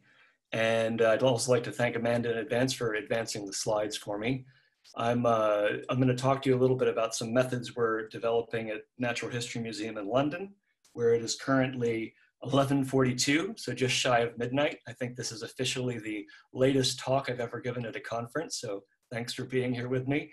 But this project really has its origins in us trying to inform our collections management strategies, and particularly now that we're getting an increasing number of destructive sampling requests for using our natural history specimens as genetic resources, we really are trying to educate ourselves to not only make good decisions about when we do allow destructive sampling, but also to give advice to people that are applying to work with our collections in this way. Next slide. Just a disclaimer up front here. I will be talking exclusively about vertebrate collections because I work in the division of vertebrates at the Natural History Museum in the herpetology section, but the methods that I'll be talking about are being used widely, probably in many of your collections as well, on entomological and botanical collections. So there really is broad applicability of what I'll be talking about today. Next slide, please. We now live in a time since about the 1980s where we have an increasing number of publications that have come out in the literature that demonstrate we can get DNA sequences out of our museum specimens. And this includes in collections going back as far as the Pleistocene. So this has been a particularly exciting thing because this is a type of data that we can use to ask a lot of very interesting questions with our natural history collections. And in particular, in the last few years, we've seen a massive expansion in the amount and ease of sequencing DNA from our collections. Next slide, please. And I'll use an iconic species as an example of how quickly we've increased our capacity to work with DNA from museum specimens. Here's our old friend, the thylacine, the Tasmanian tiger, who in the late 1980s, one of the first actual examples of successfully getting mitochondrial DNA out of museum samples, we had a paper describing 219 base pairs from a thylacine specimen. Next slide, please. It would take 2 decades for us to increase the amount of DNA we could get out of specimens like the thylacine to include the entire mitochondrial genome. So to expand that original sampling by about 2 orders of magnitude to around 15,000 DNA nucleotides. Kind of shockingly, next slide, please. It was less than a decade when we went from the whole mitochondrial genome to almost the entire nuclear genome of the thylacine sequenced from a DNA specimen. And this is probably explained by, next slide please, advancements that have happened in DNA sequencing technology and the increasing accessibility we as museum scientists have to modern DNA sequencing techniques. Next slide please. Before the new millennium, a lot of the sequencing technologies we were using were things like slab gels and capillary-based electrophoresis sequencers, which a lot of us still use when we're working in the museum. But these technologies kind of have some limitations in that per sample, we're getting less than 1,000 base pairs, and we also need many, many, many copies of DNA to work with them, which doesn't work very well with DNA with natural history collection specimens, which typically have degraded DNA that's in very small pieces. Next slide, please. So it was really in the early 21st century when pyrosequencing and other high throughput DNA sequencing methods came along that we suddenly transitioned into a new world of being able to sequence millions of base pairs per sample. And these technologies actually utilized small DNA fragments, making them much more appropriate for the type of DNA we get out of our museum collections. Next slide, please. Possibly because more people are being successful working with these shredded DNAs that we have in our museum collections, we now get a lot of these. If you manage collections that are similar to what I manage, your institution probably has a similar destructive sampling request form that we ask applicants to fill out when they're interested in accessing genetic resources from our collection. And this essentially is just letting us know about the nature of their research, their plans, any relevant qualifications, and the form is then reviewed by a committee so we can assess if a destructing sampling is warranted and if we want to approve the request. Next slide, please. And there are a lot of questions that go into that. These questions are really critical because destructive sampling is just like it sounds. We're never going to get back what we give the investigator that's working with our collections. And these are finite resources and they're irreplaceable. And so really it's balancing preserving what we have of the specimen with also trying to enable research applications to these specimens that maintain the relevance of these natural history collections. So we ask ourselves questions like, how destructive is the proposed sampling? Is the applicant likely to succeed based on previous experience? And how overall beneficial is the proposed research to having other people use natural history collections in the future? Because I don't have much time today, I'm really going to focus on the top two questions about how we're trying to use methods at the Natural History Museum to really figure out what exactly we can do to make the sampling less destructive. So that means we can approve more destructing sampling applications. And also we can increase chances for applicants to succeed from a broad range of research backgrounds and access to laboratories. So it's not just people in well-funded ancient DNA labs that have a chance to succeed. Next slide, please. So that really is the rest of my talk is going to be about two examples of how we've been using our vertebrate collections to really test the validity of some concerns we've gotten from researchers that want to work with our collections. Next slide, please. The examples I'll give you come from our herpetology and ornithology collections, where again, we're trying to ask if we can be less destructive to our specimens, and also if we can use standard high throughput DNA sequencing methods that are likely to be effectively applied by undergraduate students, postgraduate students, and in basic, not ancient DNA labs. Next slide, please. So before I share the two examples, just a little background on the methods that we decided to look at to inform our destructive sampling. We were thinking, okay, well, we wanted to look at the literature and see what methods people were using and being successful. And that started with us thinking about the type of DNA we want to get out of our collections. And so you can think about the DNA we get from a collection as a shredded up bale of hay of DNA. And although sequencing is getting better now, we still don't have the ability to sequence all of the nuclear genomes from our specimens. So we actually are placed in a situation where, next slide, please. We have to focus on a subset of nuclear mitochondrial genes for vertebrate animals. This would also include plastid genes for botanical collections that we want to look at, because most people are applying to either compare DNA from a specimen to newer samples, or they're applying to compare DNA from different samples. So for vertebrates that have very big genomes, we have to reduce that size of the genome down so we have homologous fragments that people can compare. Next slide, please. So the two main methods that people are using with reasonable success to do this are kind of different approaches to getting these needles out of the haystack. The first one involves sequencing the haystack and then using your computer and a reference sequence, so like a kind of like a DNA sequence from a close relative, using it as a magnet to pull out relevant DNA sequences that are likely to belong to the specimen. That's called genome skimming or shotgun libraries. And then another method where instead of sequencing the whole bale of hay, we're going to first work in the lab and get rid of DNA we're not interested in using either an RNA probe set or something similar to where we just capture the specific markers we want to look at. So these are the two methods that we really focused on because a lot of people have the ability to pull them off in their labs now. And while they're still a bit expensive, the price is coming down quite often. Next slide, please. So the two quick examples I'll share with you are both where we've used, well, first our amphibian and reptile collection, alcohol preserved specimens, and second, where we've used toe pads from bird skins in our ornithological collection. And in both of these examples, we've used the smallest set of tissue samples that we think is reasonable at this point in time, less than 5 millimeters, which is much smaller than most of the requests that we get in. And just so you know, these tissues I'll be showing you typically range from about having been registered at the museum from about the 1840s to the 1970s. Next slide, please.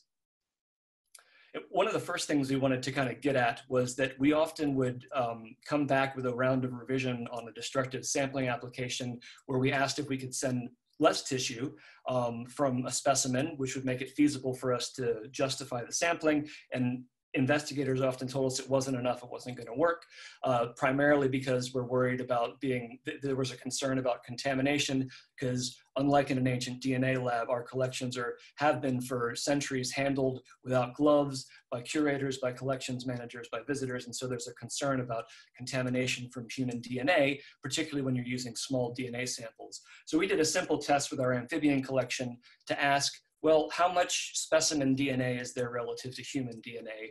And we did this using mitochondrial reference genomes. Next slide, please. So in this slide, I'm just showing you two example specimens that we've sequenced. One from that was registered at the museum about 1909, a toad in the genus Dutaphrynus. Another that was registered at the museum in 1893 in the genus Megophrys. And what I hope you can see from the table is that in both cases, the most reads that map to any of the reference genomes we used were to close relatives of those specimens, suggesting that most of the DNA that we're getting is not from human contamination. In fact, human contamination is 2 orders of magnitude at least less than what we're getting for what we suspect to be target DNA, and it's less than conserved regions of mitochondria that map to the respective amphibian genome. So this in general is what we've been seeing with dozens of samples that we're running like this. So it does seem like we don't need to be as sterile as once might have been thought. Next slide, please. So this is really great for mitochondrial DNA, but a lot of applications we get are primarily interested in gene flow and increasingly particularly looking at that across key temporal boundaries like the Anthropocene. And so a big question is, for particularly these specimens that we take care of that have much bigger genomes, nuclear genomes, can we actually get reasonable amounts of nuclear DNA from them? So with the ornithology collection, we've been using this set of nuclear markers called ultra-conserved elements to see if we can enrich for them and get enough of them to do meaningful research at this point in time. Next slide, please. And what this table is kind of showing us is that compared to a shotgun genome skimming approach, we do indeed this is an example of 4 of the birds samples from our last sequencing run that had the fewest overall reads that came off the sequencer. We do get near or over 1,000 ultra-conserved elements, which compared to 5 years ago in standard nuclear DNA terms and population genetic studies is great. But it's not as much as you get with fresh tissues, but it is workable. So we think that that's encouraging evidence that we are at a time when we're using small tissues and getting enough DNA out to do meaningful statistical tests. Next slide, please. So to kind of wrap things up here, what we've learned so far is that we think we can, at this point in time, be a little bit more permissive. We feel like we've got to that point when, particularly for larger specimens, we can take small bits of tissue and investigators are going to have a good chance of succeeding. And also that investigators that are working in standard labs now have a much better chance of succeeding than they did historically when we would mostly approve ancient DNA lab applications for destructive sampling. Of course, with increasing requests to destructively sample specimens, we always have to have in the forefront of our minds that while this is exciting for encouraging new uses in types of data from collections at a different scale, we still have to balance the need to preserve with progress. And almost certainly in 10 years down the road, we're going to need much less DNA to do the exact same thing that I was just showing you with, maybe even sooner than that. And then finally, it's been really helpful for our committees that look at these together to have a basic awareness of available laboratory methods to assess destructive sampling. And so having diverse groups reviewing these proposals, as I'm sure many of you do, is always great. Next slide. So with that, I'd like to thank all of my collaborators that have contributed to this project. And I think we have just a few minutes left for questions. So again, I'd also like to thank you very much for your attention. Hi, I'll jump in with questions. One for Chris Milinsky. DNA in specimens is constantly degrading. Would you recommend cutting samples from older high-value specimens like types and storing material in LN2 to stop the DNA degradation? Sure. I mean, I think we haven't done that with our collection yet, but that's very forward thinking. Most of the collections I work with personally, the types of degradation we're seeing in the DNA are not comparable to what people working with like subfossils and Pleistocene samples are looking at. But it is, the key to our success has been recognizing that the DNA is in very small pieces, much smaller than a lot of the Sanger sequencing based techniques that have worked before have been focusing on. And so, yeah, I think, again, it's going to have to be a specimen to specimen basis, because for particularly small specimens, taking a big tissue chunk now, you have to balance the reality that probably 10 years down the road, even if it's not been kept in the preservative that you mentioned, we will probably have more capability to work with very small pieces of DNA. So yeah, it's a balancing act, but if it's a large specimen, that would be a very progressive action to take. From Catalina Arteaga, thank you very much for the presentation. Have you worked with specimens fixed in formalin and preserved in ethanol? Yep, so the herpetology specimens that we work with span both the time when we did not use formalin or formaldehyde at the Natural History Museum to when we have, now that's kind of a standard way that we prepare our specimens. And it is, so biochemically there are different challenges. It is possible to get at DNA from formalin fixed tissues, but I mean the biggest take home is that of all of our results that we've seen so far, it's not like tissues that have not touched formalin and tissues that have touched formalin have very clear patterns. It's very idiosyncratic, our success rates and how many reads we get back per sample. And I don't, whether that relates to us having sampled tissues that didn't get touched by formalin or that, it wasn't, the tissues weren't thoroughly saturated. I think that's a specimen by specimen thing. Like I said, there's a lot of idiosyncrasy, but it does, the short answer is that it often works with formalin fixed specimens, and there's good examples of that in the literature too. But it's not very clear if we can, we don't feel confident saying, oh, we know how to treat this specimen.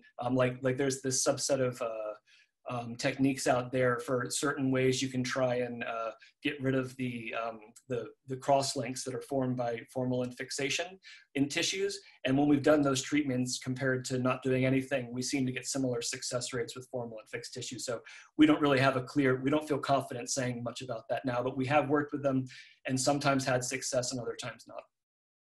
So hey, Jenny, we probably have time for about one more question. One more question. Okay, so I'm going to try and, there are a couple questions that are about the protocols, whether you share them, allow sampling more than one time of one specimen in terms of preserving the integrity, and also about your protocols for deciding who gets to do this sampling and if you would share them. Yeah, so I'm happy to do that. I mean, I can also type responses in if there's a little bit of time here, or drop my email in like people have been doing. But there was one of those, I think maybe I could do a short answer too. The protocols, like I said, they're standard, so I'm happy to share the master mix kits we use and things like that, and size selection criteria. Happy to do that. Thank you so much. Amanda, can he type in after, or? Yes. He'll still be able to type in some answers. Thank you so much. Cool, thank you very much. And thank you to all the speakers for this wonderful session. And thank you to Jenny for helping run this session. This concludes section 3.